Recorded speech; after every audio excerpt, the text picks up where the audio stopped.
are there adhkar or certain practices, I guess, nationwide in Sunnah to become more forgiving or not hold a grudge or become less quick to anger, even if justified?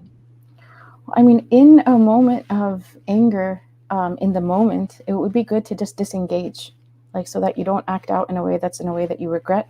But you know, what are some of the things the Prophet Muhammad SAW taught us to do is to go make wudu, because there's likely when people get to a point of anger where they feel like they can't control themselves or they're going to say something they regret, they should leave the scenario. They should actually leave the situation that's happening, go and make wudu and lay down. Like if you're standing, to lay down. Why? Because when you physically lay down, it's telling your body is in a state of, I'm not fighting. I'm not going to turn this into a battle. I'm actually forcing myself to rest. And um, many times, like if there's something like that, what people really need to do is take 3 days. Like if there's a conflict, the Prophet ﷺ said a believer shouldn't abandon their brother for more than 3 days. Meaning, like in terms of there's an argument, they were mad at each other, don't hold a grudge for more than 3 days. After 3 days, we should be well enough to get back into the room and have a calm conversation. Now, we don't have 3 days when it's like inside the same home, right? So if it's happening inside the same home, whether it's in-laws in the same house, spouses, parents and kids, whoever's in one household, they're going to see each other. So at least being cordial for a while until you get to a place where you can have that conversation from a place of calm and that anger has left. In terms of adhkar, in a situation where you do feel like there's something, it's instigating everyone. There's different things we can recite. So, for example, the famous recitation for clearing the house, right? That is universal, and it's there. It's all rooted in ayat of the Quran. It's something called the manzil. Now you can find it on YouTube. The manzil is all verses from the Quran. There's other adhkar. There's the word al-latif that a person can do. There's the hizb of Imam Nawawi a person can do. A person can read Surah al-Baqarah if they have capacity to do it, to sit in one setting and read all of Surah al-Baqarah. Might take them around 2 hours, and that will remove shaitan from the home for 3 days, according to a narration of the Prophet Muhammad ﷺ. So yes, I do believe disengagement, making wudu, laying down, dhikr of any of the adhkar that we know of, like there's many that a person can choose from. Again, I would say Hizb of Imam Nawawi is really beautiful. The Word al-Latif is also very beautiful.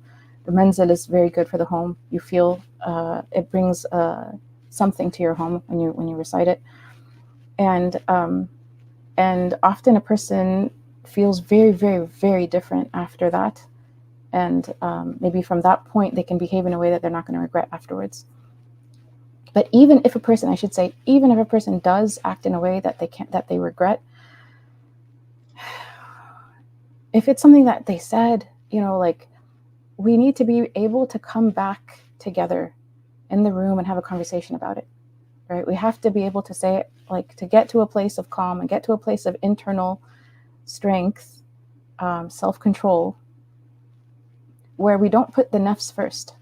We don't put our ego first. We put islah that al-bayn first. We put reconciling first. And again, not because someone deserves it and doesn't deserve it. We figure out a way to come back together, because this is what Allah loves from us. And we might have to set different terms if it's a pattern that continues to happen. Then we might have to create more boundaries and things like that. But the point is walking away from family relationships that are very salvageable, are very, very salvageable, is not it's not our way. It's not our way to do that. We live in a culture where that is a wide. It's a prescribed practice, right? I'm not going to be in a room with toxic people. Okay, so how do you know you're not a toxic person? Like it's always seeing oneself as a victim who had nothing to do with the situation. And even if a person was a victim, right? Did they play any role whatsoever in the whatever took place? And our path is less about blaming and pointing at someone else, and more about, what can I do to fix myself?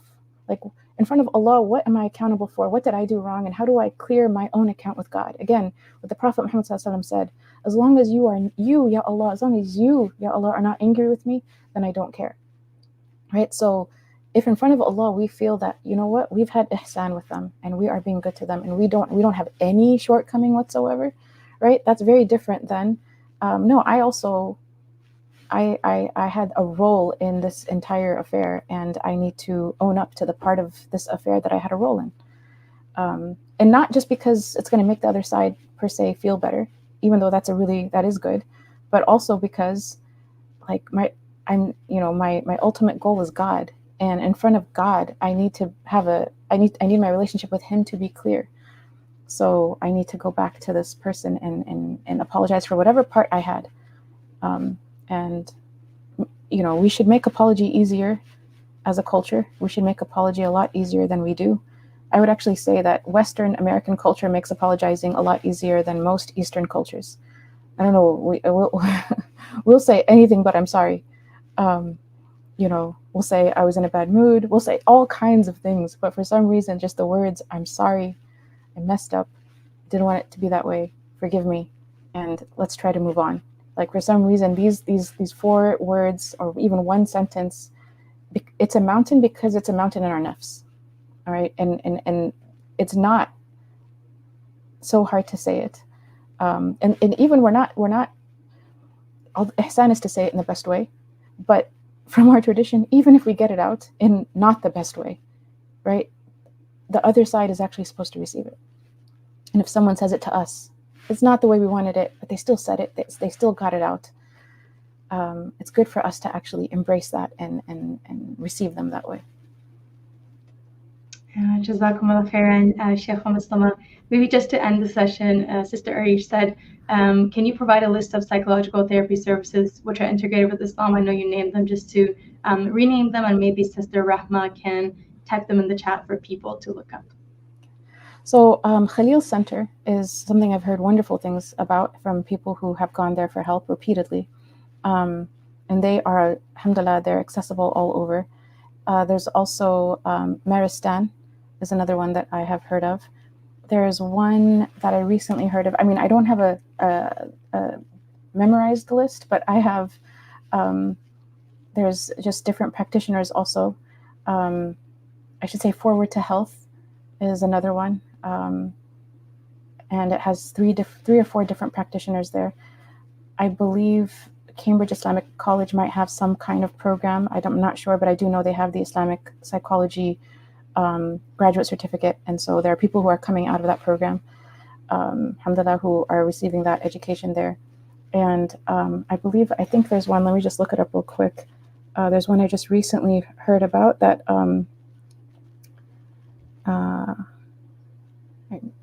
it might be a really good resource, especially for people who are,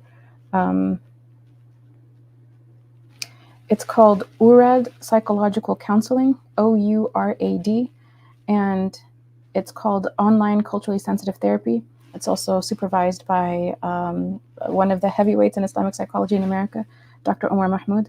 So I think that's, they're able to help people who speak English, but also Urdu or Hindi. So if someone is, their family member doesn't speak English, but they speak either Urdu or Hindi, they're also able to provide services for them as well. And then I think there's another one. For mediation, because I also think mediation is important, and arbitration, I should say. There's a couple organizations. It's called Mu'een, MOEN, or MOEEN. I'm not sure which spelling, but Mu'een also does arbitration and mediation. There's one I just recently found out about from the ISNA convention. I'm going to see if I can find it. It's based out of Texas. There's 2 E's in Mu'een, so MOEEN. I think you can probably find them, I think, on Instagram. Yeah, I think it's IAMS, but I'm trying to find the exact website. It's IAMS.LLC. And actually, the founder, one of the things they told me is that, alhamdulillah, while they help people with mediation and divorce, people have come in saying, you know what, like if arbitration doesn't work out, then we want you guys to help us with the divorce. But then when they went through the process of arbitration, alhamdulillah, they actually stayed together and they were able to reconcile.